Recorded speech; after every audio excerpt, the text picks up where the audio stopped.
Hello and thanks for joining us today on CUIB Inside. With me is the president of the Catholic University Institute of Boya, Reverend Father George Nkeze, who was in Rome some days back to represent CUIB in the 10th annual ACCU seminar. ACCU stands for the Association of Catholic colleges and universities in the world. He's going to be telling us more about this association. Hello, Father, and welcome to the program. Thank you, Mirabel. It's good to have you. So, what is ACCU all about? Yes, ACCU is the Association for Catholic Colleges and Universities in the world. There are almost 290-something Catholic universities in the U.S. Okay. And also, there are 29 international members of ACCU. And CUIB is one of the international members of ACCU. Okay. So all that form what we call the ACCU, Association of Catholic Colleges and Universities in the world. Okay. And so what does ACCU seek to achieve? Now, one of the things that ACCU seeks to achieve is how to foster the Catholic culture within universities. That's the first thing. Okay. Secondly, ACCU works to ensure that there's harmony in terms of delivery of our programs in Catholic colleges and universities in the world, and also to link best practices and to share best practices of what is going on in the world in terms of Catholic higher education. And also, they provide seminars and opportunities, programs for members universities to be able to present and to share their ideas. Okay, before we go to the seminar you just attended in Rome, I would like to find out, among the over 235 member institutions who are members of ACCU, CUIB happens to be the very first African university, Catholic university, to be part of this association. What does it take to become a member of ACCU? Yes, there's a process that you have to follow. Okay. We forward an application to the Board of Trustees of ACCU. There are a lot of requirements that you are supposed to fulfill. Okay. So CUIB did that. We did forward to ACCU Board of Trustees an application requesting to be a member. Okay. And they gave us the rundown of what we were supposed to provide. Then a study was made if we meet the requirements of a Catholic higher education. After that study, the board met and decided that we are, as a Catholic university, we are mission driven. We follow the American system. Okay. We are also international standards from what they had seen in our curriculum, in our structure.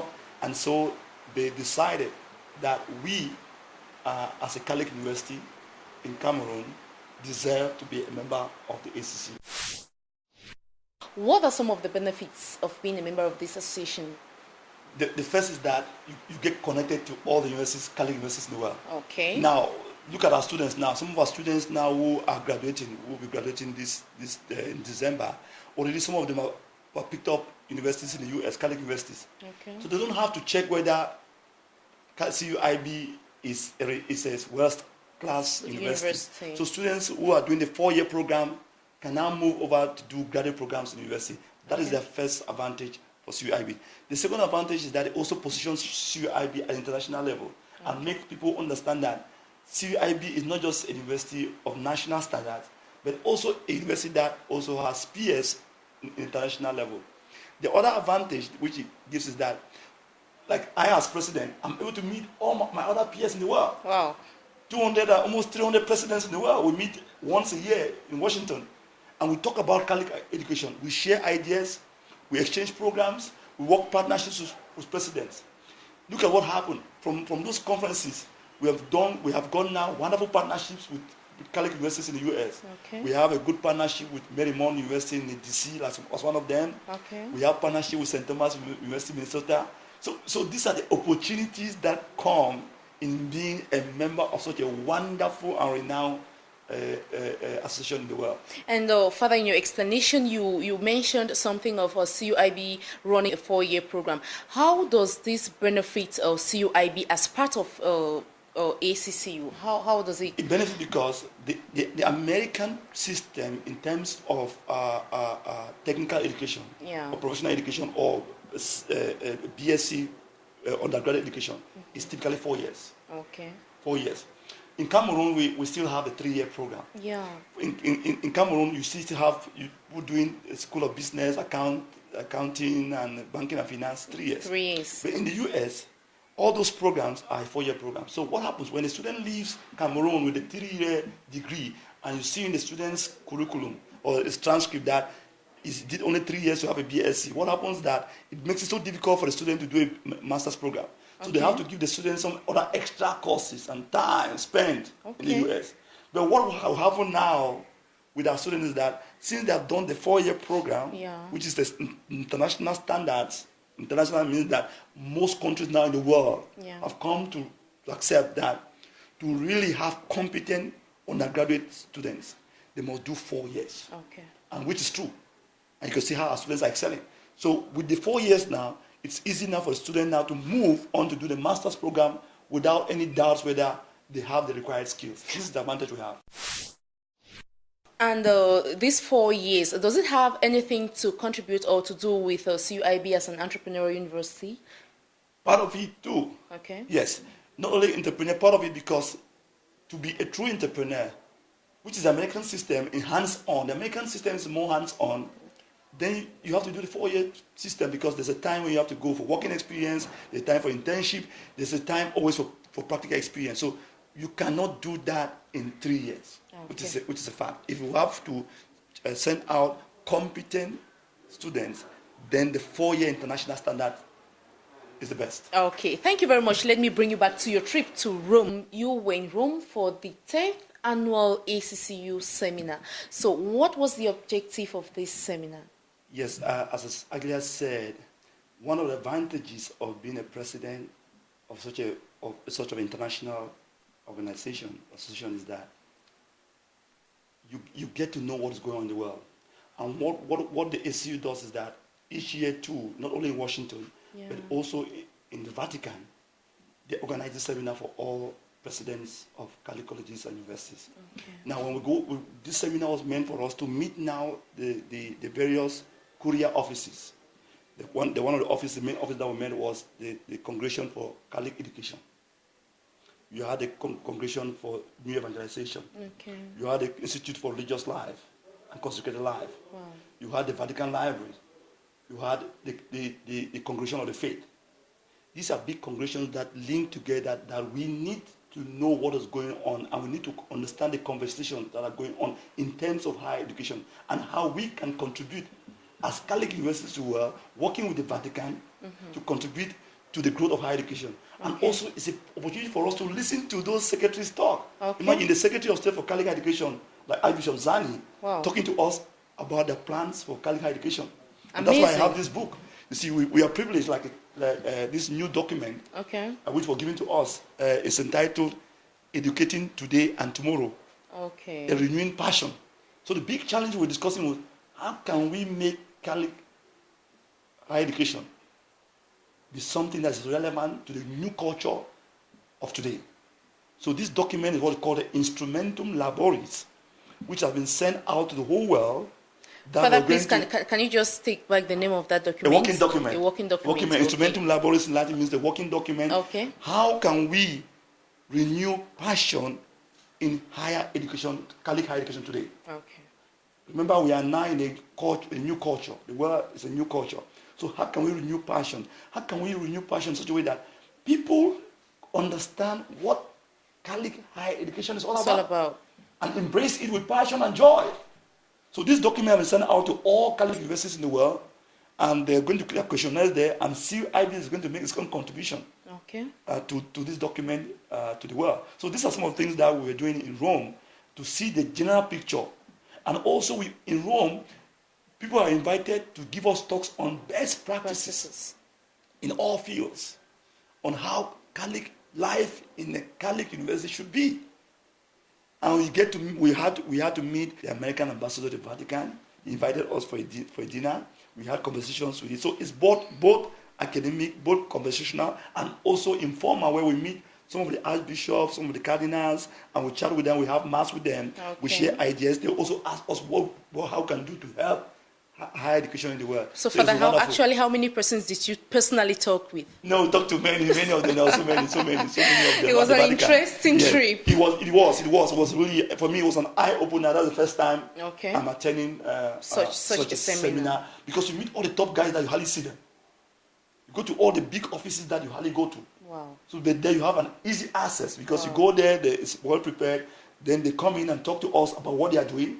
They allow us to tell them our story and how to tell them about the CUIB story. Wow. The entrepreneurial university in the world. Wow, so you had the opportunity to talk about CUIB. And the EOC, I was able to share with them, one of the best practices we have is that we are not just training only entrepreneurs, but with spiritual values based on the EOC philosophy, which is also unique now in the world. Amazing. It was amazing. Amazing. Yes, I had a good time, I must say. And I know you're hoping for the next seminar, which is going to take place in Washington, D.C. In December. Wow. In February next year, sorry. February next year. Yes. And hopefully you'll be part of that great seminar. And so there is something that you say that the Vatican insists on Catholic universities of standards and quality. How does CUIB reflect some standards and quality? Yeah, I think one of the things that the Secretary of State, Archbishop Zani, in that the position of the Vatican is that they don't want to open or acknowledge or approve many Catholic higher education institutions because, as I said, it must be of standard. If something is higher, then we must make it higher. And I'd like to clarify this. In the church, there are two kinds of universities, what we call ecclesiastical universities and faculties and Catholic universities. CUIB is not an ecclesiastical university or faculty. Ecclesiastical universities and faculties are universities that are mandated by Rome, are supervised by Rome, approved by Rome, and run based on ecclesiastical discipline like must have canon law, must have the faculty of theology and the faculty of philosophy. Those are what we call ecclesiastical universities and faculties. But we belong to what we call the Catholic universities.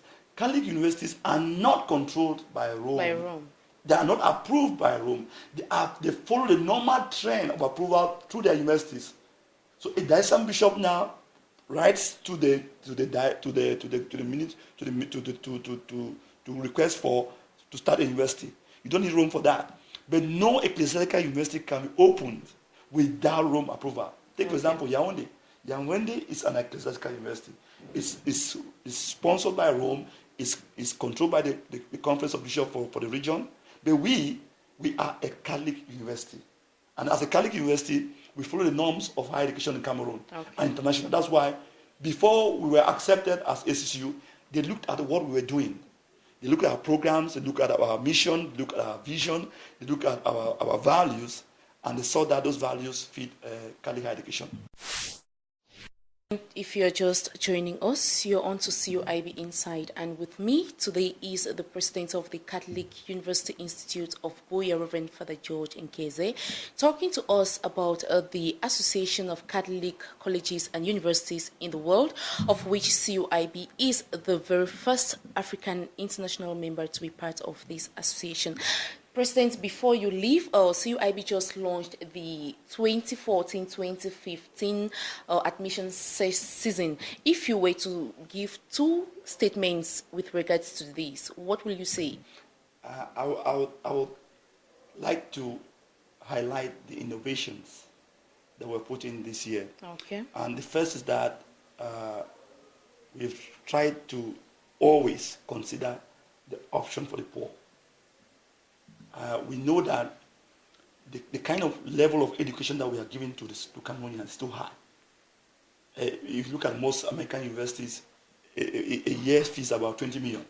Wow. But in CUIB, last year we had it at 800,000, or then other things came up to 900,000. This year we have stepped down again. The tuition and the other fees that students have to pay. Yeah. Also in HND, we have brought it to almost 300,000 francs. Okay, 300,000 francs. That's interesting. That's so interesting. To offer opportunities for Cameroonians to also profit from the wonderful education we are giving to our students, to our community. So it is all a way to tell the community that we are there for them. And if we are stepping down the tuition, particularly for the HND, is that we want many more Cameroonians to come and have entrepreneurial skills. Not only entrepreneurial skills, but entrepreneurial skills with spiritual and moral values. And you see, many of the companies want that. They don't want to choose candidates who work in the company and destroy the company because they lack values. Yeah. So these are the two things. These are the things I would like to emphasize, which CUIB intends to do this year as we launch the admission season. And Father, please don't go away. Though I asked you for just two things, I'm still going to ask you, maybe not the very last question, it can still be the last question. I want to find out from you, are there any specific requirements for students who want to come to CUIB? For example, if somebody is reading history, can that person come and read engineering in CUIB? Oh yes, we follow what the Americans always say, your dream. We have to admit that many young people in Cameroon go to secondary schools because those schools are not available. Technical schools are not available. Engineering schools are not available. Schools of agriculture are not available in Cameroon. Yes. And the kind of business schools that we have are not available. So in CUIB, this year we have prepared a special program called a pre-entry requirement. Okay. If I have history, I want to do engineering, you would sign in to pay for this pre-entry program, which runs from August to September, 6 weeks. Okay. To orientate you into this new culture which you want to embrace. Because we know that if you have the dream, you have the commitment, you're ready to learn and ready to achieve your dream. So this is what CUIB stands for. Wow. We are not an elitist university. We are a university that wants that everyone was a dream. We'll be able to help you achieve that dream. So this program we have put in place is to help Cameroonians that if I did history, I can be an engineer. But look at what happens in the US. Many Cameroonians who left Cameroon with history and literature, they are nurses and doctors today. Yeah. So why not in CUIB? You can be an engineer. CUIB is here to make a difference in Cameroon. Absolutely. Absolutely. Thank you very much, Father, for being part of this program. Thank you very much. And just to add that CUIB is a non-discriminatory university, though it is called the Catholic University Institute of Boya. Absolutely. We have students who are Muslims. We have Presbyterians, faithfuls. We have from all denominations. So please, don't stay back. Come to CUIB if you want to be a job creator. Thank you very much for watching.